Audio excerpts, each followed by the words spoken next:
The City of Airy allegory. This video will begin with a recent history of the Elves and Fairies in the City of Airy. Then, a section of a summative supervision session will be presented with Margaret, a fairy godmother, who is the plant manager, and Sam, an elf, a unit supervisor.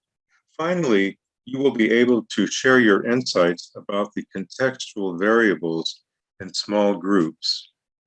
We would like to now begin a historical background of the City of Airy, since the virus killed so many elves and fairies began around 1998, and they are still working out of that in terms of the present. And so we will begin with Julie talking about the fairies historically. The background of the City of Airy from 1998 to 2009 started with the fairies historically discriminating against the elves. For example, fairies historically discriminated against the elves. Elves paid 60% of income in taxes to the fairies. They lived in poverty. They provided 85% of the workforce in Airy. They were not allowed to participate in political process, and they had no medical care. And finally, the new virus has stricken many of the elves, and they simply cannot work. The elves during this time petitioned for social justice in 2009, as an example.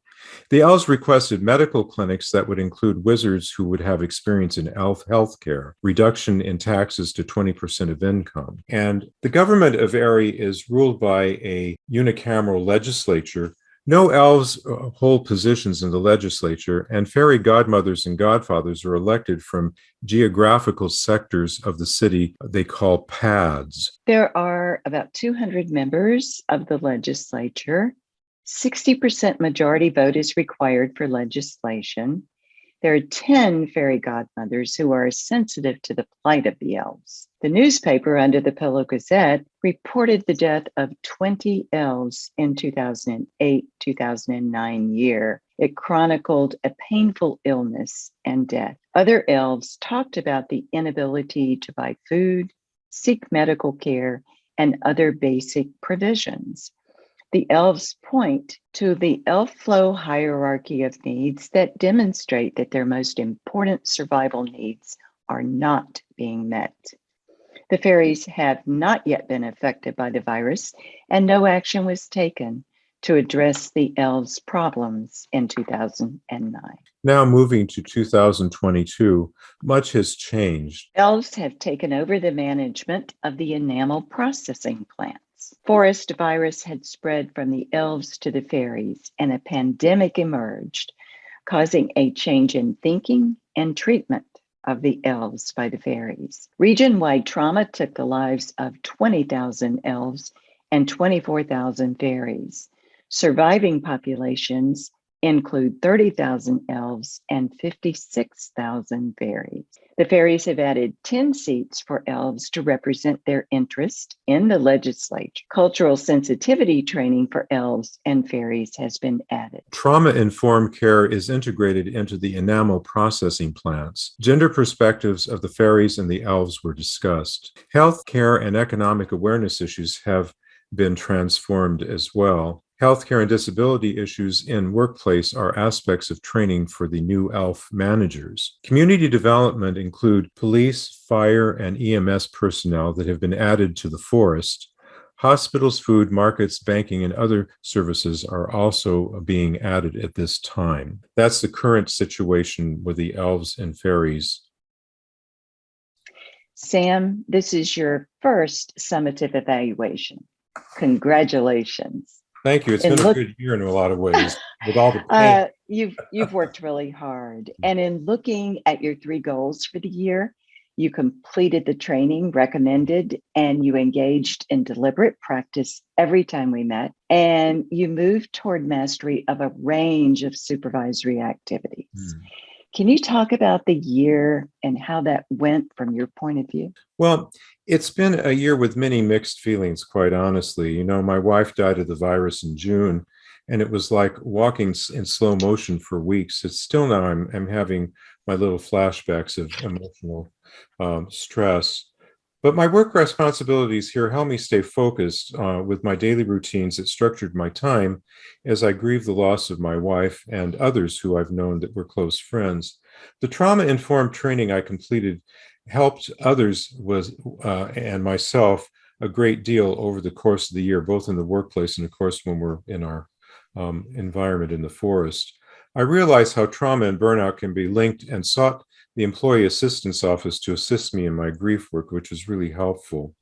I discovered that I have problems concentrating at times and make quick decisions and not so good judgments as well, which suggested that there's some disability in terms of my attention and sometimes attention deficits and some impulsive issues, which have been really, we've worked with, and I think I've improved on that as well. So I've developed compensatory strategies, as I say, in rehab to assist me in staying on track and organize my work approach. I'm grateful being hired as a supervisor here. It's been a really important growth for me in my life. In learning how to respond to trauma and burnout, I was able to heal myself as well as prepare others in the same circumstances.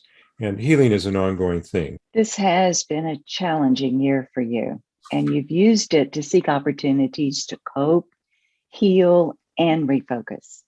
After many years together, you may find it helpful to address feelings about your wife's death.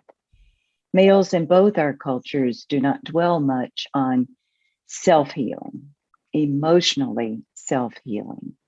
But from an ethnic view, elves have made male support networks that fairies lack. Do you have more than one support group, Sam?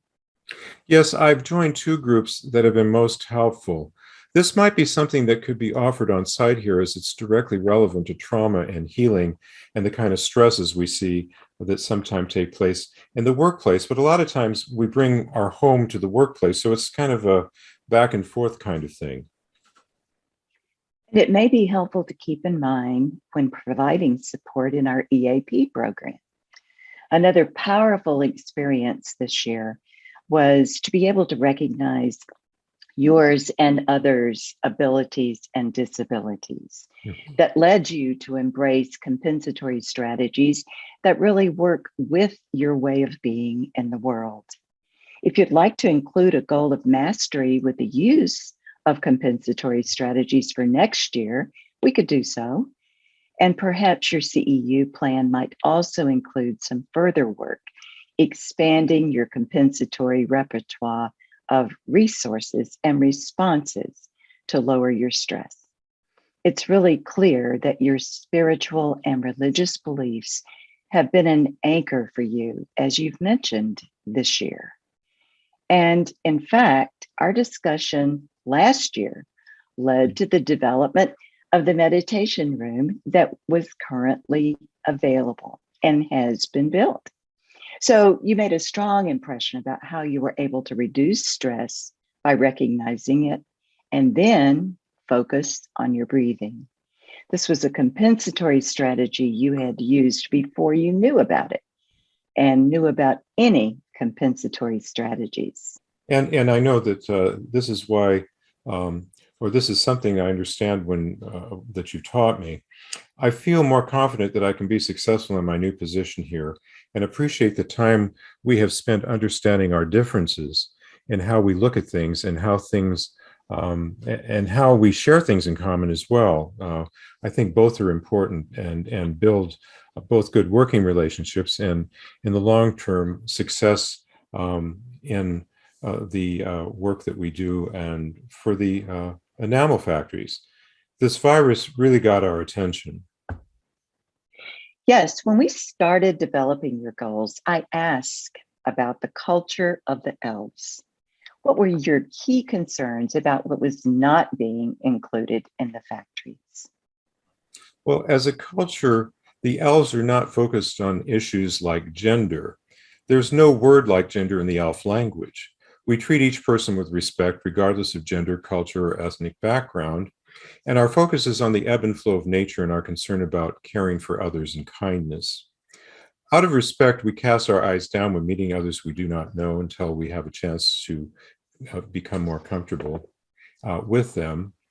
And also, we are a society focused on a patrilineal power structure, whereas the fairy culture is focused on a more matrilineal power structure, since the fairy godmothers are in charge there, as opposed to the male elves in the elf culture. And the shock of the virus in the past year has made us realize elves and fairies have more in common than we thought.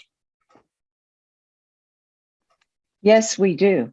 And you met the challenge to apply the common service factors of management in general, learning how to offer positive regard and person-centered discussion with your employees with a more collective group outlook was something that you were able to incorporate into your supervision style. The feedback we received speaks of how well you were able to have your supervisees focus on both individual and group goals. This speaks to your sense of power sharing with the elves in your unit. You were also able to recognize and support elves with other related abilities and disabilities. And your idea to have an in-service for all your unit to understand those differences is an important part of the success in your setting. You allow members of your team to approach their work in a different way to reach the goals of the unit. And it feels like it's been a time of accomplishment in terms of reaching some level of feeling content at some point, which is really something new in my life. So I've appreciated that. Sam, as we examine goal one, you were able to share power with your team members by establishing rapport in a working alliance. You were successful in developing a supportive and open environment where you were encouraging supervisees to ask questions and offer their input. In addition, you were also able to note how the trauma of this particular time affected different cultural perspectives of the elves' workforce and the fairies in the work setting. What's your understanding about your approach this year to structuring the goals you and your team have reached? I was able to have a better appreciation about how to share power. That's something that takes work and time to figure out. Before the virus, the fairies did not share power, and while the fairies are a matrilineal or maternal culture, the elves were treated in a paternal way. There were severe responses, such as beatings, when the elves were thought to be resisting fairy orders back before the virus killed so many people. And, still have that sort of wound from the experience. And while things have changed for both the elves and the fairies, to understand the delicate balance that requires reciprocal sharing of resources for all to prosper. And I think the virus has taught us a lot of things that we otherwise might not have been in touch with. But the economic reality has improved the lives of the elves significantly and changed their outlook.